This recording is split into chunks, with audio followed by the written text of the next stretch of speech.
Psychology of money. A legal disclaimer we put at the beginning of all of our presentations. This content is intended to not substitute for professional, legal, or clinical advice.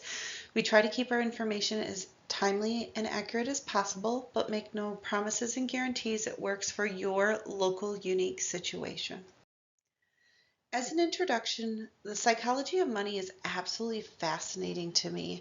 A psychology of anything, but particularly money and the perception of like dirty and it's evil and the people that crave it are greedy and rich people are terrible and people that have money are just corrupt. And like there's so much like if I crave money, I feel guilty, and especially as women in today's society, like there's so much emotions and biases and habits that shape our financial decisions.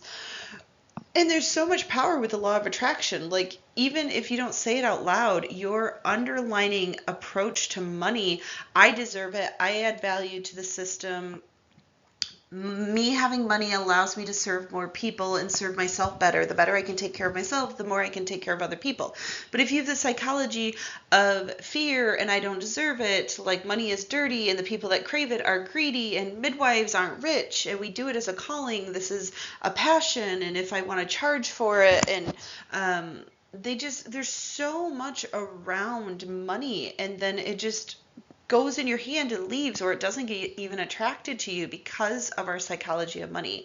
Money symbolizes power, security, success. It influences your opportunities, your health, your travel, your hobbies, your things you can give your kids, the things you can give your community, with building that birth center you've dreamed of forever when you have a home birth practice. Like I always give the example to people. Think of when you're in front of a consult and they're telling you their bad birth story and they're telling you they don't have money. Think about your kids. Think of the other families that you're serving, that if your practice isn't around anymore because you're burnout and you're working all the time and you don't get a vacation and your kids are sacrificed, we have to think of those things when we need their birth story. You can't pay your electric bill with. You can't.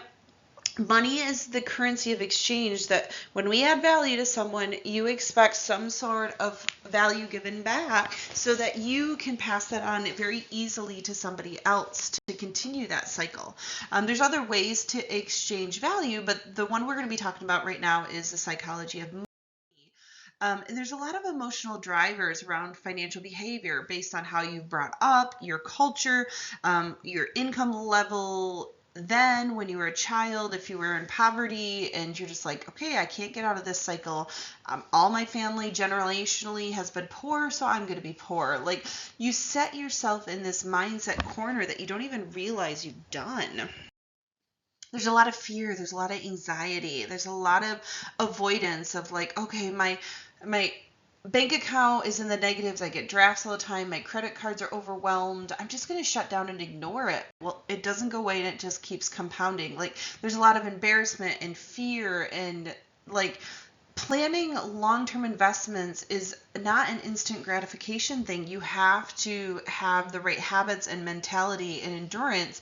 Our society more than ever is instant gratification. I see it in my kids now. If they have to stand for 30 seconds and wait in the line at the grocery store, they're bouncing off the walls and impatient, and they're like, I want something. And if you say, hold on, they wait 2 seconds and then they think you're going to instantly jump for them. So I really do worry about this instant gratification for the next generations, and being able to train ourselves to be patient and be the long-term haul. You're still going to have fun, but then you also save for a rainy day, and you also save for the future and your kids and the legacy you want to create. There's a lot of guilt and shame and negative emotions around money, so people will overspend. They'll shop to cover up their emotions. They will feel cornered by the system with inflation and overwhelming cost, and I can't make that money to compete with it.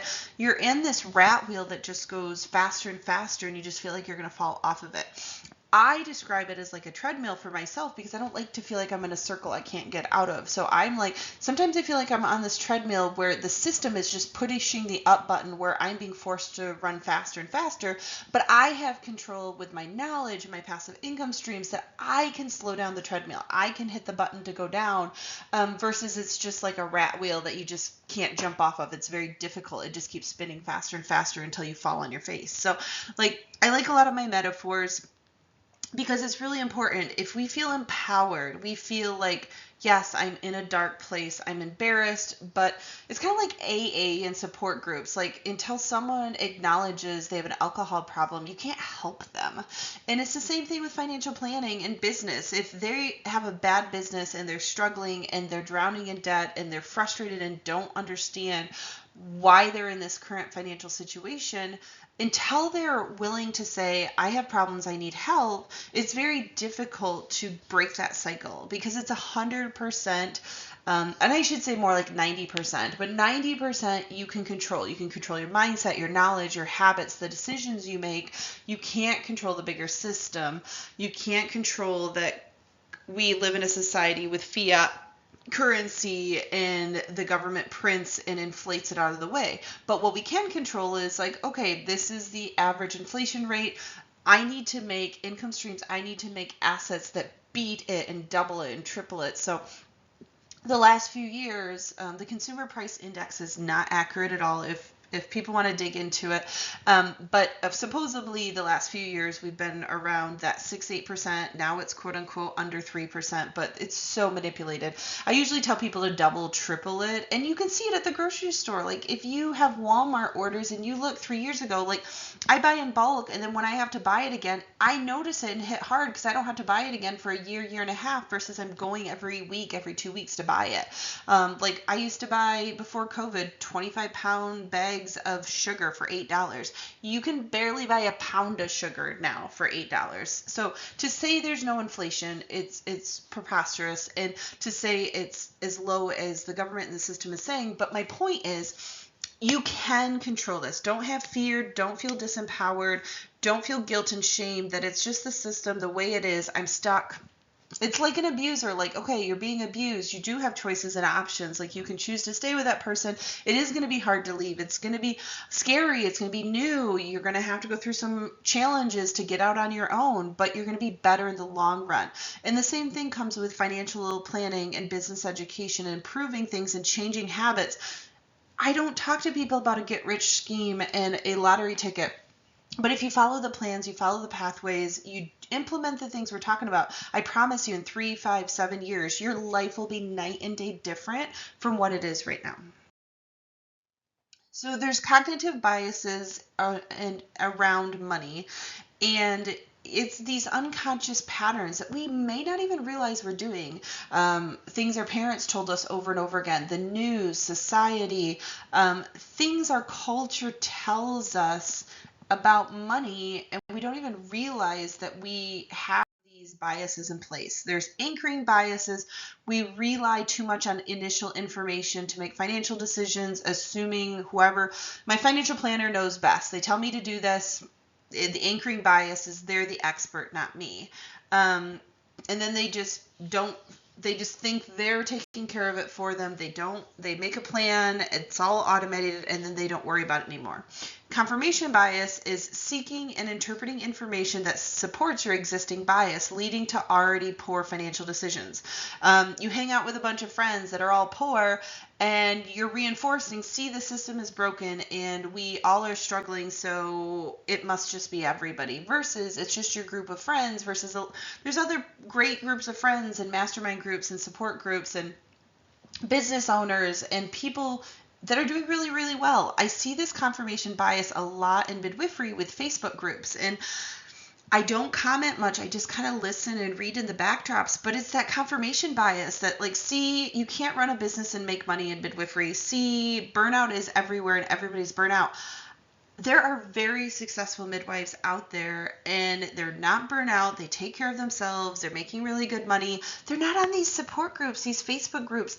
They're not in, that's that law of attraction. Like, they're not going to hang out with a bunch of people that are toxic and negative and going to bring them down. They're going to hang out with high achieving midwives and women. And so I see it over and over again, this confirmation bias and this stereotype that, oh, to be a midwife is really hard. It's poor. You don't make any money. I can't save for retirement. I can't do all these things because the system, the clients in my area can't pay that much money. I can't do insurance. Like, these are those things because you hear it over and over again from your niche group that you hang out with versus getting out of this group, finding those high achieving people to support you. So overconfidence bias, this is dangerous, especially when you're like, oh, I did a bunch of research and I am an expert. I've personally done this, the overestimating financial skills and the risk of something, the trading, the false securities, like you push the envelope of purchasing a building because you're like, oh, I'm a pro, I did all these courses and resources, but then you didn't ask for help, you did you didn't get a lawyer for the contracts, and then something bad happens. And so we have to be careful. Like, this is why we need a financial planner. People will take my courses and do the training and are like, okay, I'm just going to do my financial planning myself because I learned about it. I'm like, a financial planner, this is their job, they live and breathe it. Just like we would give somebody the example, you read about how to catch a baby in these emergencies. They still aren't a midwife. You hire a midwife because of our knowledge, our skills. So a financial planner is going to be that cushion to bounce ideas off and brainstorm and be that that basis to help with your overconfidence bias. The herd mentality, it's similar to that confirmation bias, that following what other people do with their money, like your parents, your friends, like if they all save in a savings account, they all invest in just a 401k at their job, and they don't even look into other assets and investment opportunities, you get put into this corner where I always stress to people, it's like, copy the people of where you want to go. Don't copy the people that are the same as you or worse than you. Like, I always laugh when people would give me advice, like, you're doing way worse than I am. Why would I take your advice? Or like Augustine Kohlberg had this amazing quote. She's like, why would I take advice from someone that's not going where I want to be? And so there's a lot of people with opinions, but you don't take financial advice from someone that is in debt and has poor habits. You take advice from someone successful. Like if you're looking at opening a home birth practice, a birth center, you're going to find successful people doing it. You're not going to copy and learn from someone that's struggling and drowning and having a hard time paying their bills, because that's not how you want to run things. So social and cultural influences on financial behavior, like how a woman looks at money compared to a man, how an 18-year-old and a 30-year-old and a kid and an adult and your grandmother look at money is completely different because of their upbringing. The way money was in the 1950s, like you could have a dad work, a nice house, a car, mom stayed at home, and you could go on vacation, and you had far more opportunities because inflation wasn't there. And now we've lost so much of our value of the currency the last 100 years. 99% of the dollar has just been devalued, and especially the last 5 to 7 years. So how we perceive money now, like even I give my kids the example of when I was little, cans are still 10 cents. The last 30, 40 years, they've never increased. But I lived out in the country. I lived like a mile and a half from the local gas station. I would bring a plastic bag and I would pick up 10 cans, 15 cans on the way to the gas station, and I could come home with a giant bag of candy. My kids can't even buy a candy bar for 10, 15 cans. So this is their way they can relate and understand the inflation and the trends. So like there's a cultural influence, there's our society norms of like, how do we view the rich? How do we view these class statuses? Who do we hang out with? What is our expectation of money? Because like how we view money more entitled is because we're the country with the world reserved currency at this point. How other countries and societies, they don't have a money printing machine at the Federal Reserve. Like they can't, some countries don't have credit cards. Like there's different tools and different things. Like we don't have nearly as much inflation as other countries do. Like how we look at money, how we look at our financial decisions is greatly impacted by our culture, our society, and where we are in the historical time.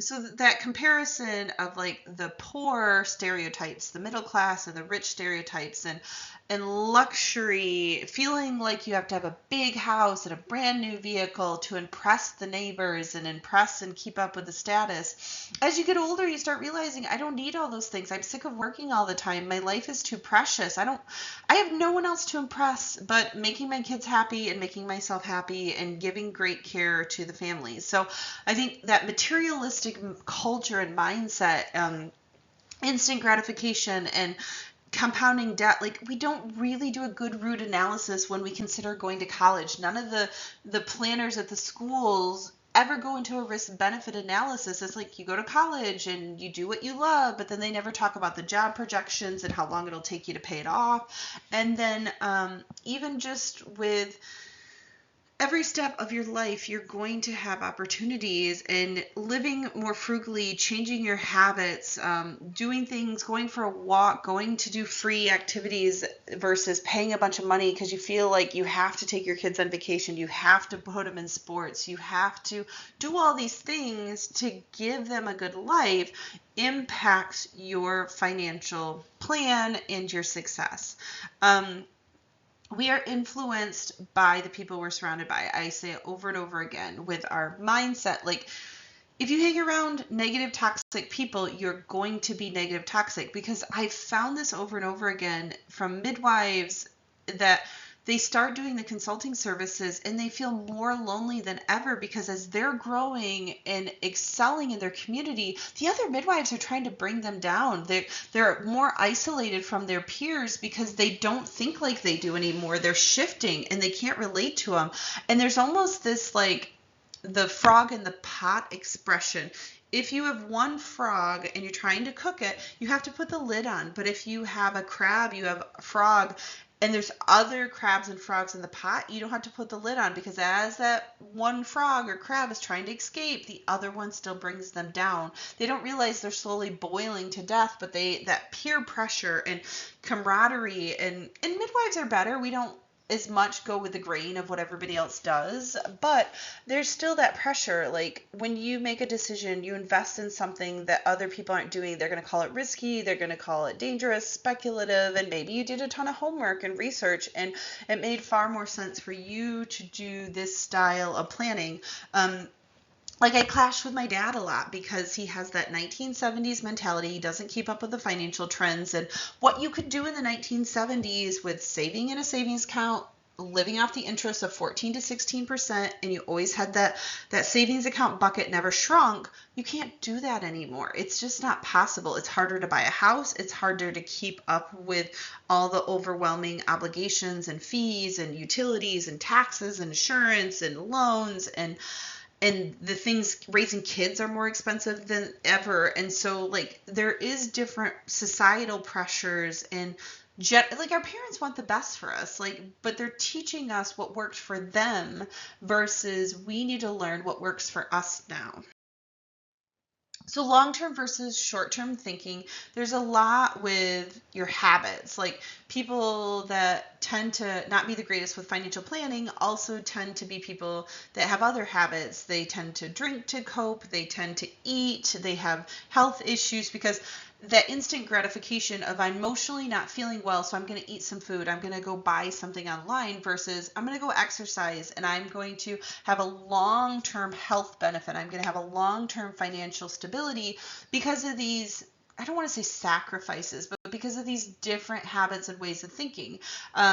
Like I want you to have chocolate, but maybe you have a Dove chocolate and you have one versus you eat a whole bag or a king size candy bar. Like there's different ways to do things. Like go for a walk if you get stressed out. Go like a treadmill. keep off the apps and the phones. Like, I don't go on my phone and touch a lot of these online companies from 8 to 11 at night, because you're tired and exhausted, and the flash deals, and then you wonder 2-3 days later, what did you buy when you were half asleep that you really didn't need? So it's that difference between short-term planning and long-term planning is absolutely huge with your psychology of money and your success. Delayed gratification, thinking about that compounding side of starting at 18 is completely different than starting at 28 and 38 and 48, and especially people in their 50s. My heart breaks for these ladies, especially midwives. There's huge divorce rates after the kids are out of the house, and the midwife is the business owner. She doesn't save for her retirement. She thinks she's going to split her husband's retirement from his job when they get older, and then they divorce and he gets to keep it all. I have never seen a situation where that retirement that's under his name gets split 50-50. He gets to take it, and I have lots of consulting clients, and I have a lot of women that just went through a divorce and absolutely have nothing for retirement because they assumed so I always stress to people, like, save in yours, save in his, do it equally. You have a lot of really cool benefits as a business owner that a W-2 worker does not have access to with these retirement planning. So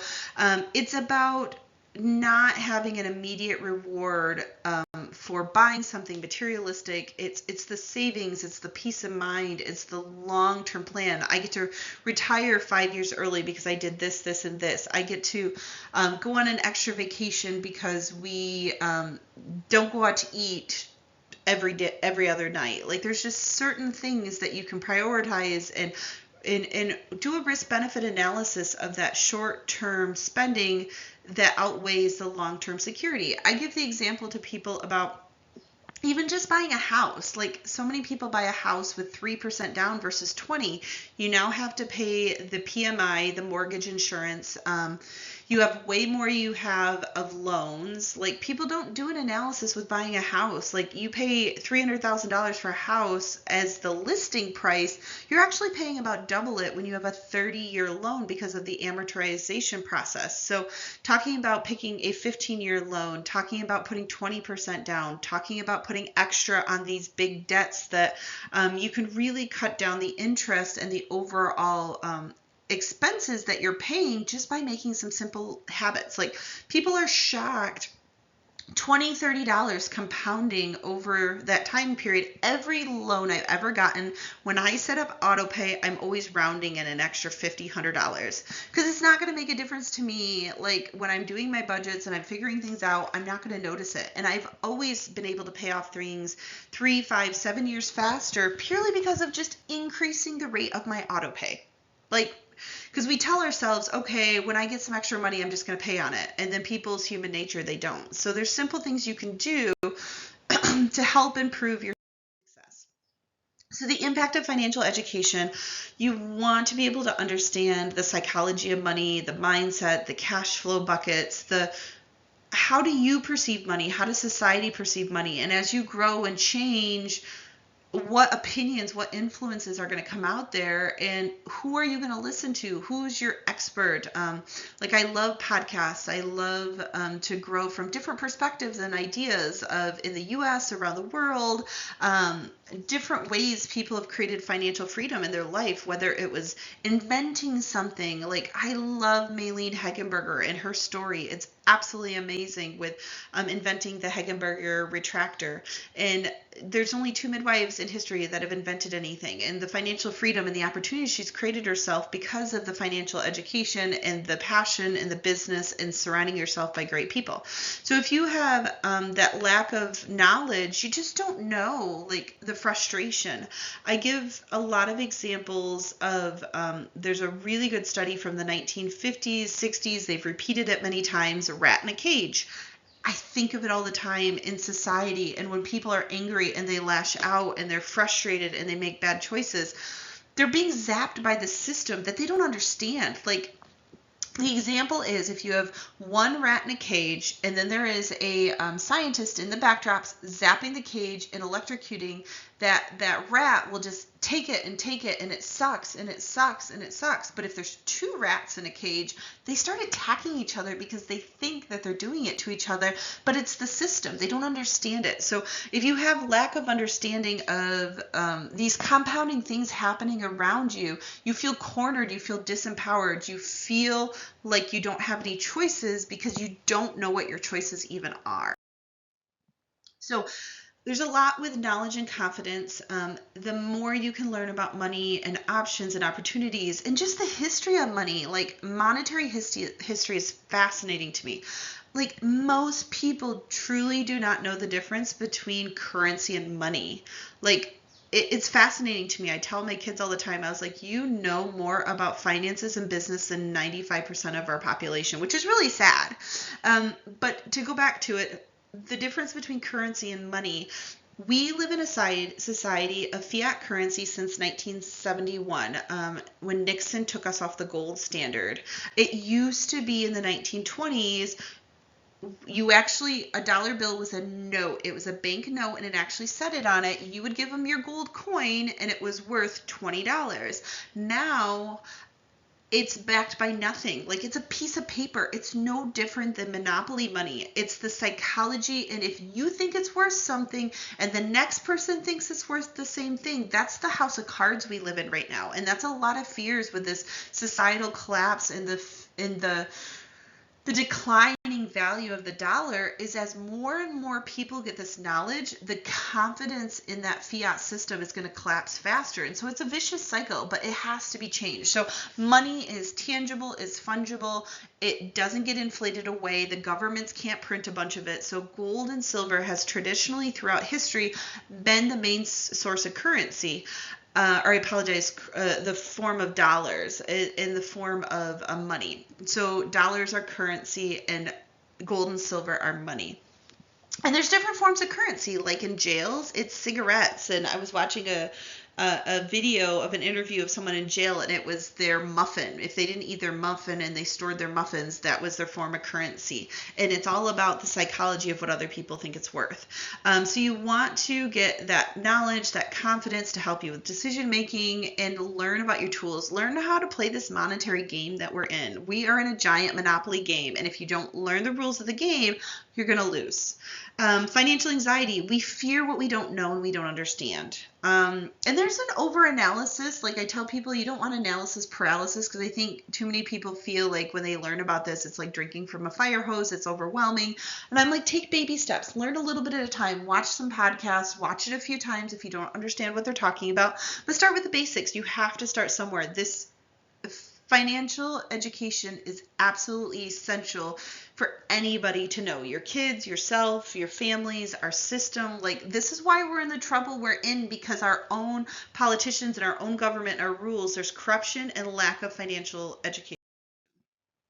So there's rules of habits and behavioral economics. The psychology of money determines the society's wealth. It determines the aspect of businesses and value creation and saving for a rainy day versus spending. Like we are a society where most of our goods and services come from China and third world countries, and we're exporting our printed dollars. And when these other countries decide, I don't want those exported dollars anymore, we don't produce that much in the US anymore. We're going to really be in a world of hurt. Like I don't say these things because I want to scare people, but the psychology of money is really, really important. Like if you don't understand the difference between currency and money, like saving some commodities and gold and silver and tangible assets versus a piece of paper, like Weimar Germany, hyperinflation, Argentina, like there are pictures of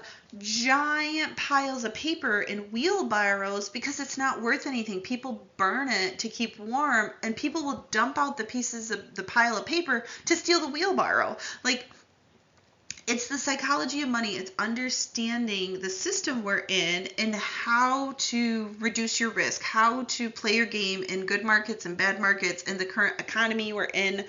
And so you need to make decisions not based on emotions and fear. You need to make them based on the best knowledge you have in front of you. I can't predict the future. Like, I don't know if we're going to have World War III. I don't know if we're going to thrive and get out of this. I don't know if it's going to be a horrible reset with our system.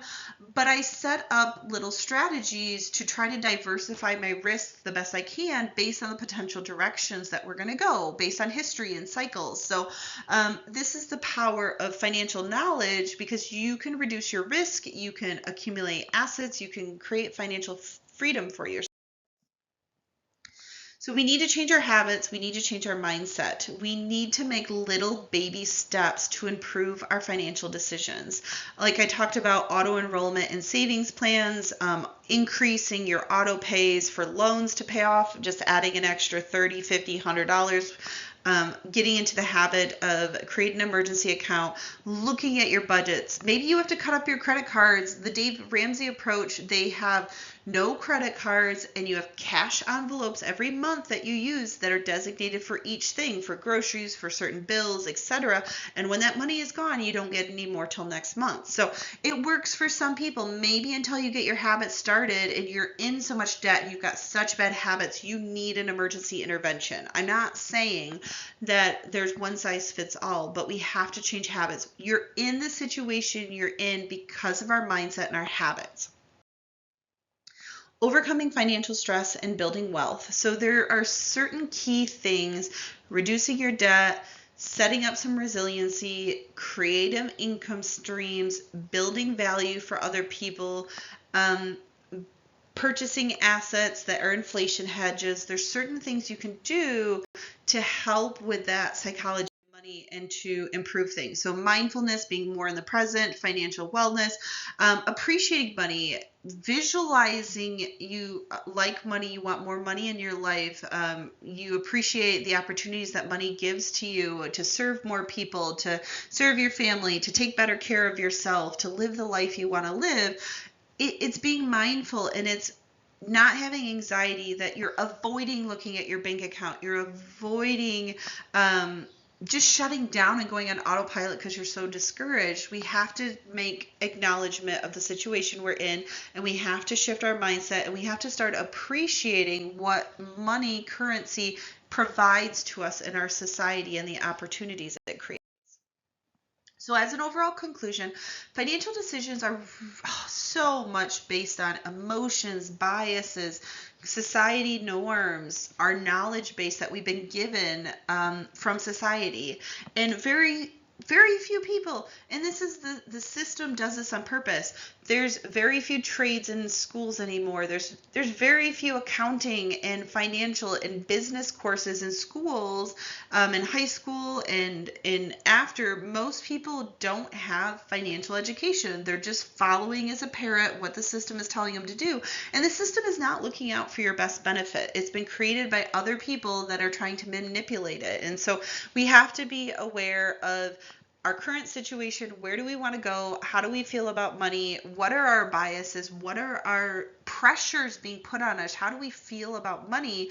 And we have to take baby steps to get past the instant gratification, appreciate the money that we have, and make a plan that fits our goals short term and long term.